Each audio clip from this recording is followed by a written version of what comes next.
മതിലകം ഗ്രാമപഞ്ചായത്ത് ഹരിത പ്രഖ്യാപനവും ഹരിത സ്ഥാപനവും ഹരിത അയൽക്കൂട്ടം ഹരിത വിദ്യാലയം എന്നിവർക്കുള്ള സർട്ടിഫിക്കറ്റ് വിതരണം നടത്തി. പഞ്ചായത്ത് പ്രസിഡന്റ് സീനത്ത് ബഷീർ ഉദ്ഘാടനം ചെയ്തു. വൈസ് പ്രസിഡന്റ് PS രാജു അധ്യക്ഷനായി. Haritha Kerala mission resource person Vineetha report അവതരിപ്പിച്ചു.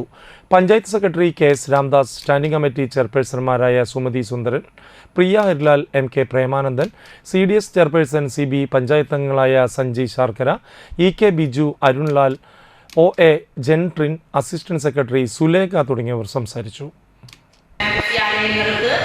അതായത് 2 വില്ലേജ് ഉണ്ട്, വില്ലേജ് ഓഫീസ്, അതുപോലെ തന്നെ 2 FHSC കുടുംബാരോഗ്യ കേന്ദ്രങ്ങളുണ്ട്.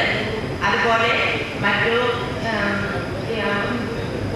ആശുപത്രികൾ, അതുപോലെ തന്നെ വിദ്യാഭ്യാസ സ്ഥാപനങ്ങൾ, നമ്മുടെ മറ്റു പഞ്ചായത്തിന് കീഴിൽ വരുന്ന എല്ലാ സ്ഥാപനങ്ങൾക്കും ഹരിത പ്രഖ്യാപനം